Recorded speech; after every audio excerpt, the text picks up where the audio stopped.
Assalamualaikum warahmatullahi wabarakatuh. Halo anak-anakku, hari ini kita akan ketemu lagi pelajaran mengenai perkembangan hewan. Minggu yang lalu kita sudah bahas mengenai perkembangbiakan tumbuhan. Sekarang kita akan membahas lagi yaitu perkembangbiakan hewan. Oke anak-anakku, kita akan membahas lebih lanjut lagi mengenai perkembangbiakan hewan.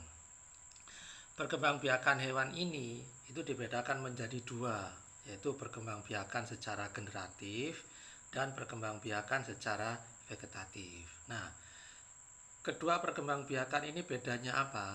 Yang pertama, kalau perkembangbiakan vegetatif yaitu perkembangbiakan tanpa melalui proses pembuahan atau fertilisasi.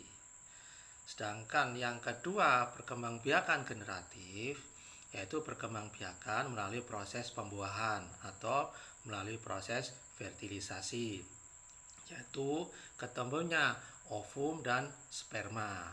Nah, itu perkembangbiakan generatif dan perkembangbiakan vegetatif. Oke anak-anakku, kita akan membahas mengenai perkembangbiakan generatif. Nah, perkembangbiakan generatif ini itu dibedakan menjadi tiga, yaitu perkembangbiakan ovipar, vivipar, dan ovovivipar, yaitu perkembangbiakan generatif.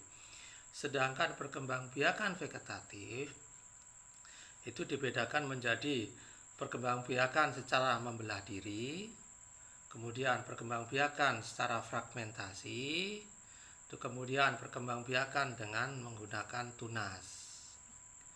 Sekarang kita bahas satu persatu, yaitu perkembangbiakan vegetatif.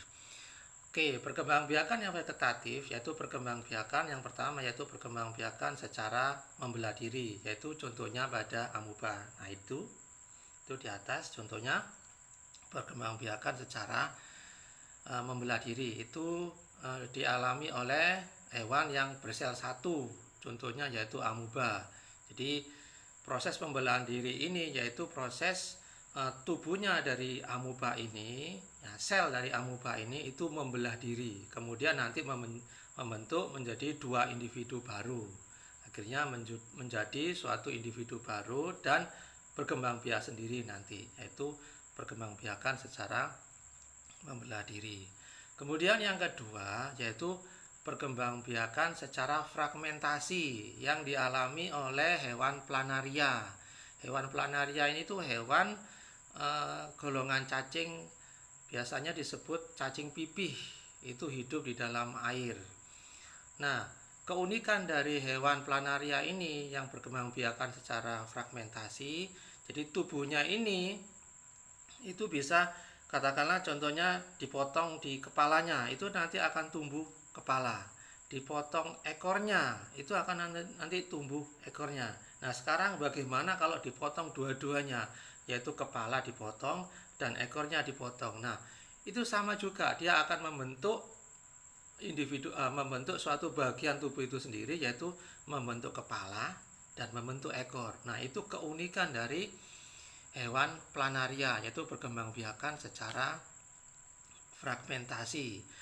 Kemudian yang ketiga yaitu perkembangbiakan secara tunas yang dialami oleh hewan hidra, namanya istilahnya.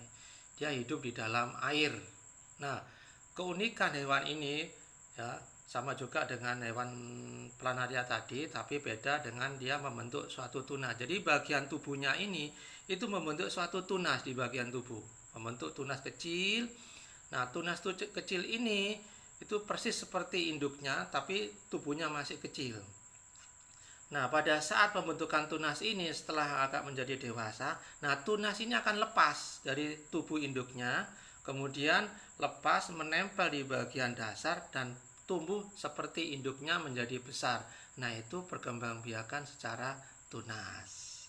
Oke anak-anakku, nah itu perkembangbiakan secara vegetatif. Kemudian kita lanjut mengenai perkembangbiakan generatif. Nah, perkembangbiakan generatif tadi sudah disampaikan Pak Sugi, yaitu ovipar, vivipar, dan ovovivipar. Nah, ovipar itu apa? Ovipar itu hewan yang berkembang biak secara bertelur. Contoh yaitu ayam, terus burung onta, banyak. Jadi prosesnya dia menghasilkan suatu telur. Itu istilahnya disebut dalam bidang biologi itu ovipar, yaitu hewan yang bertelur. Kemudian yang kedua, vivipar. Nah, vivipar ini banyak dialami oleh hewan mamalia.